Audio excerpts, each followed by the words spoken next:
धन्यवाद उद्घोषक मित्र। सर्वप्रथम किराँत धर्मावलम्बीहरूका सर्वोच्च आस्थाका केन्द्रमा विराजमान परम पूजनीय किराँत धर्मगुरु मैगम मङसिमाङ लिङ्गनाथमानन्द सिंह तथा गुरुआमा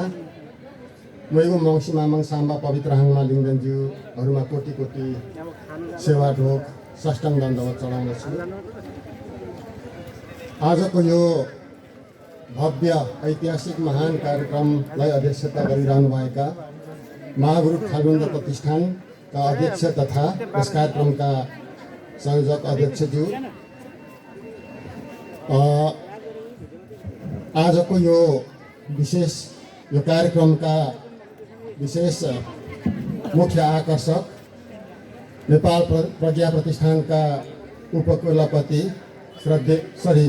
कुलपति श्रद्धेय गंगा प्रसाद उप्रेतीज्यू, जिल्लाबाट पाल्नुभएका जिल्ला प्रमुख अधिकारीज्यू, नगर प्रमुखज्यू उहाँले सम्बोधन गरेर गइसक्नु भएको छ। त्यसै गरी सुरक्षा निकायका मञ्चमा आसीन प्रमुखज्यूहरू, विभिन्न राजनीतिक दलका प्रतिनिधि प्रमुखज्यूहरू,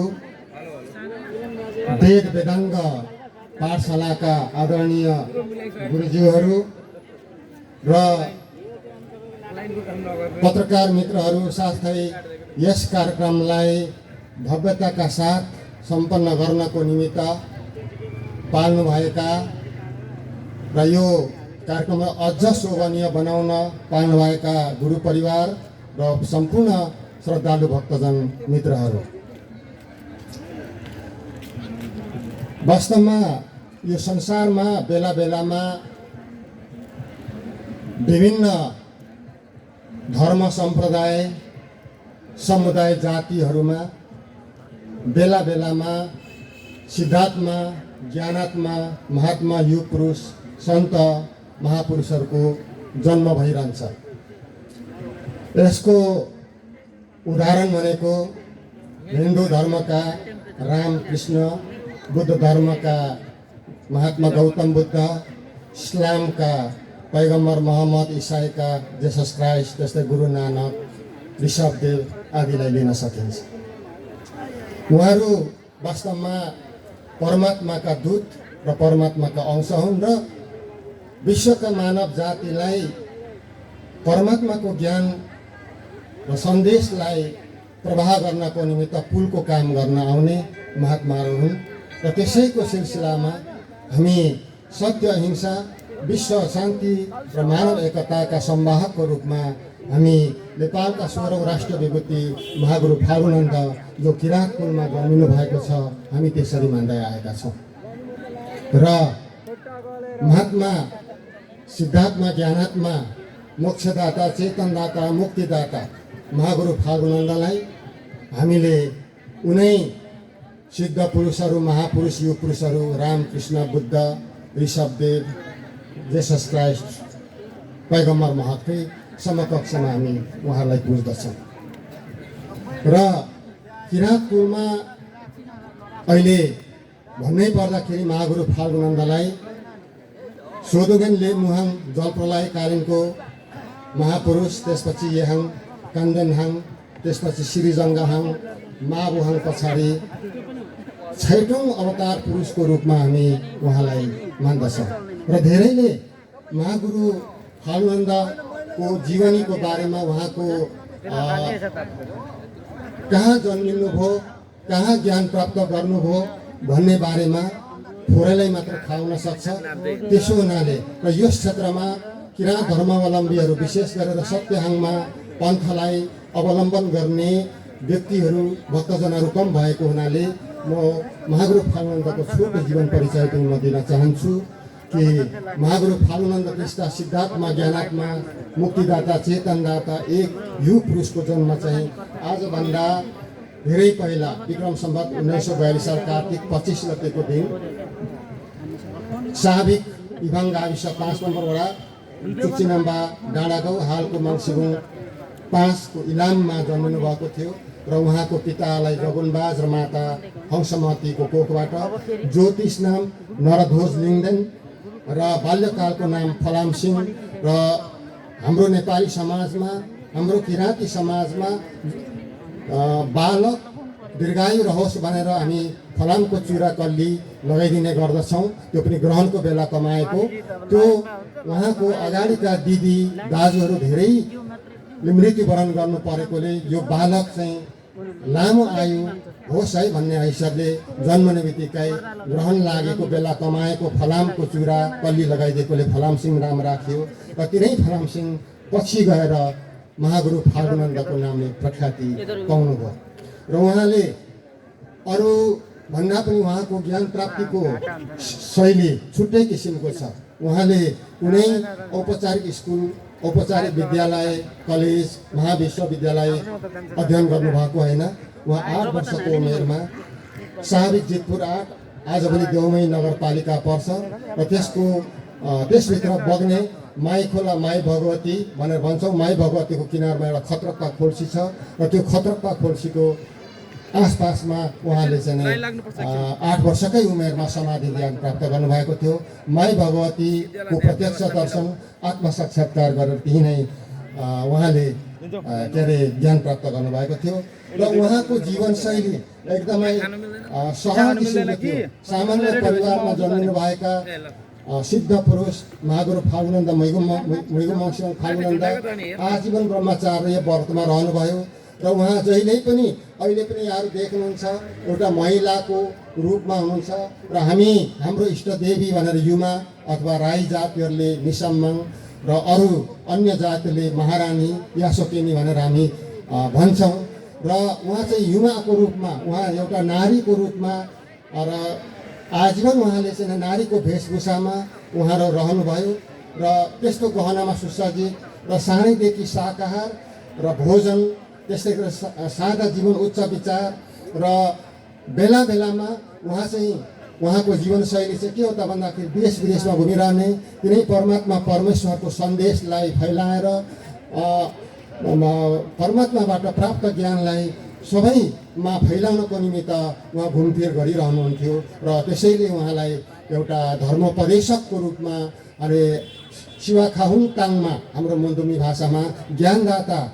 उपदेशदाता, विवेकदाताको रूपमा हामी भन्दै आएका छौँ र संसारको सबैभन्दा प्राचीन धर्मको रूपमा मानिने र मानव धर्मको रूपमा मानिने किराँत धर्म दर्शन जो चाहिँ अघि हाम्रो पूर्ववक्ताले पनि भन्नुभयो, यहाँको ओरिजिनल धर्महरूमध्ये हिन्दू र बौद्ध जस्तै यहाँको एउटा ढुङ्गा माटो हावापानीमा उभिएको किराँत धर्म दर्शन जो चाहिँ लोपोन्मुख अवस्थामा पुगेको थियो, त्यो लोपोन्मुख अवस्थामा पुगेको सामाजिक मुन्डुम किराँत धर्म दर्शन यहाँको आदिवासी, यहाँको प्राचीन कालदेखि आदिम कालदेखि बस्दै आएकाहरूले मान्ने संस्कृति संस्कारलाई पुनर्जीवन प्रदान गर्नुभयो र यो हाम्रो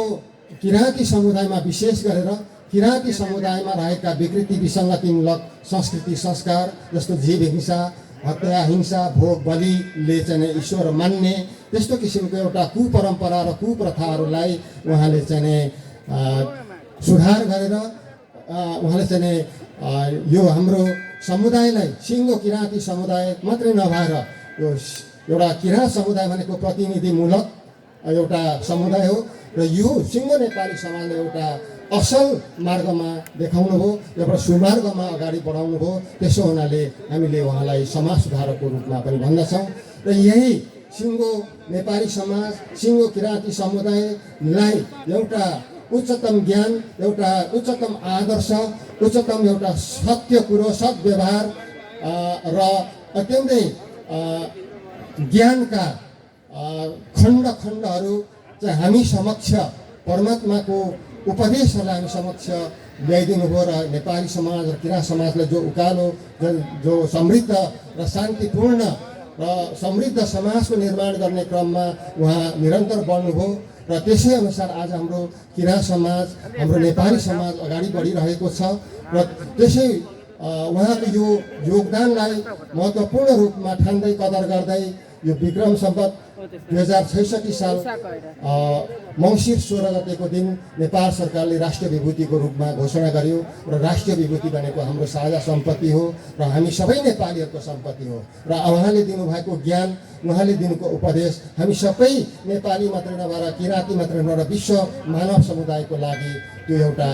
अचूक एउटा औषधि हो र अचूक हाम्रो ज्ञान हो र कुनै पनि ज्ञान र कुनै पनि विज्ञान भनेको त्यो पेवा हुँदैन र ज्ञान र विज्ञानको स्रोत उनै परमात्मा एउटै हुन् तर विभिन्न सम्प्रदायमा विभिन्न समुदायमा अनि विभिन्न मार्गमा हामी प्राप्त गर्ने र त्यो अवलम्बन गरेर पाउने ज्ञान चाहिँ एउटै हो। त्यसो हुनाले यसरी हामी महागुरु फाल्गुनन्दलाई एउटा किराँत समुदायको एउटा मात्रै महागुरु नभनेर उहाँ सबै नेपाली समाजको र सबै हामी विश्व मानव जातिको लागि उहाँ चाहिँ एक महान युग पुरुष हामी व्यक्तित्व भनेर ठान्छौँ। जस्तो कि राम र कृष्णले दिनुभएको उपदेशहरू बुद्धले दिएको उपदेशहरू बुद्धका ज्ञानहरू बुद्ध दर्शनहरू त्यो केवल बुद्ध धर्म मान्ने र त्यो हिन्दूहरूले मान्ने मात्रै होइन हामी सबैले मान्दछौँ र त्यसरी महागुरुको ज्ञान उपदेशहरू हामी सबैले मनन गरौँ र यसरी आज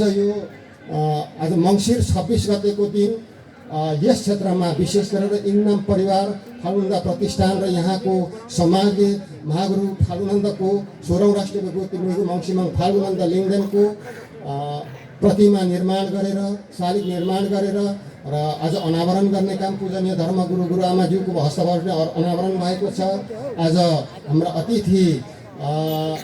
के अरे प्रमुख अतिथिज्यूहरूको उपस्थितिमा यो अत्यन्तै शोभनीय काम भएको छ। त्यसै गरेर किराँत हाङसाम युवा थेपा माङहिमको उद्घाटन भएको छ। यसले यहाँ शान्ति ल्याउन सकोस्, समृद्ध ल्याउन सकोस्, एउटा यस समाजमा एउटा नैतिकवान चरित्रवान र समृद्ध समाज शान्तिपूर्ण समाज खडा हुन सकोस् र उहाँहरूको ज्ञान यो ज्ञान हामी सबैले अवलम्बन गर्न सकौँ भन्दै फेरि यो आयोजक समितिलाई